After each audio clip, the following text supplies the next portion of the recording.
Perkenalkan, nama saya Muhammad Anageli Laksono, NIM saya 55. Di sini saya akan menjelaskan tentang hukum laut yang bersifat keperdataan. Mata kuliah Hukum Perusahaan dan Kepailitan yang diampu oleh Bapak Sohibul Itmam.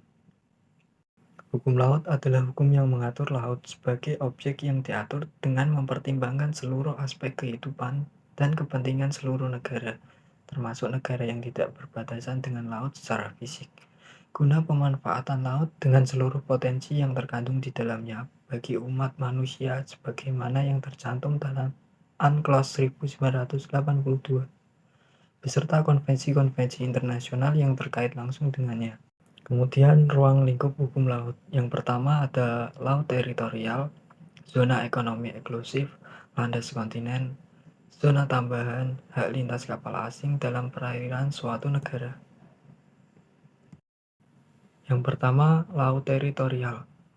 Ketentuan laut teritorial dikodifikasikan dalam Konvensi Hukum Laut Internasional tahun 1982 atau UNCLOS. UNCLOS mengizinkan negara pantai untuk menikmati yurisdiksi eksklusif atas tanah dan lapisan tanah di bawahnya sejauh 12 mil diukur dari garis pangkal sepanjang pantai yang mengelilingi negara tersebut. Menurut Stark. Yang kedua, zona tambahan.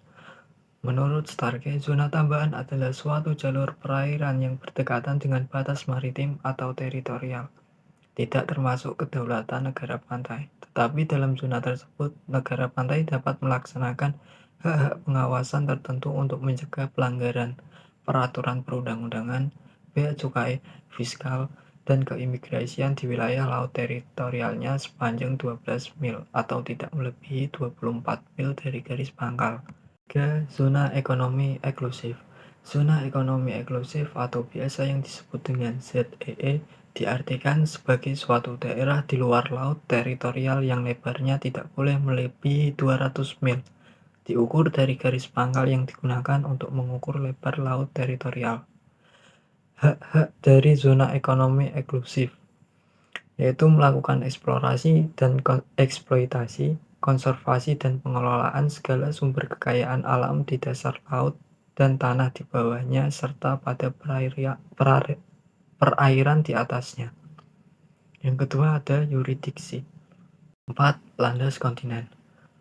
Berdasarkan pasal 76 ayat 1 UNCLOS 1982, dikatakan bahwa landas kontinen negara pantai terdiri dari dasar laut dan kekayaan alam yang terdapat di bawahnya, dari area laut yang merupakan penambahan dari laut teritorialnya, yang menyangkut keseluruhan perpanjangan alami dari wilayah teritorial daratannya ke bagian luar yang memagari garis kontinental, atau sejauh 200 mil dari garis pangkal di mana garis teritorial diukur jika bagian luar yang memagari garis kontinental tidak bisa diperpanjang sampai pada jarak tersebut.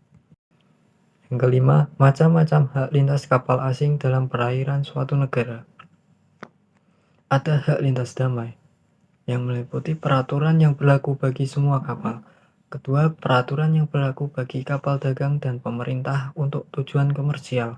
Juga hak lintas transit, yang meliputi hak untuk semua kapal dan pesawat untuk melewati selat yang digunakan sebagai pelayaran internasional dan pelintasannya hanya harus untuk tujuan transit tanpa berhenti, langsung dan cepat.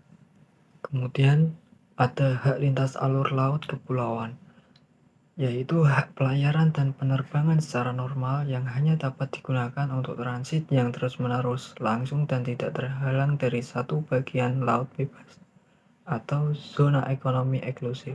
Yang terakhir ada sumber hukum laut. Sumber hukum laut internasional diatur dalam pasal 38 ayat 1 Piagam Mahkamah Internasional, yang meliputi perjanjian internasional yang berisi perjanjian yang diadakan antar anggota masyarakat atau bangsa-bangsa dan bertujuan untuk mensepakati suatu perjanjian hukum tertentu.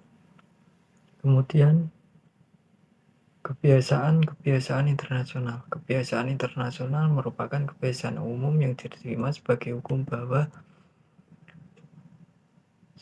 Suatu kebiasaan yang bersifat umum dan diterapkan berulang-ulang dari masa ke masa, kebiasaan itu harus diterima sebagai hukum. Yang terakhir, sumber hukum tambahan, yaitu keputusan pengadilan dan pendapat para sarjana terkemuka di dunia. Sedangkan sumber hukum laut di Indonesia itu meliputi Undang-Undang Nomor 1 Tahun 1973 tentang Landas Kontinen Indonesia, Undang-Undang Nomor 5 Tahun 1983 tentang Zona Ekonomi Eksklusif, Undang-Undang Nomor 6 Tahun 1995 tentang Perairan Indonesia, Undang-Undang Nomor 17 Tahun 2008 tentang Pelayaran, dan Undang-Undang Nomor 32 Tahun 2014 tentang Kelautan. Sekian yang dapat saya sampaikan. Apabila ada kesalahan tutur kata yang kurang tepat, saya mohon maaf. Wassalamualaikum warahmatullahi wabarakatuh.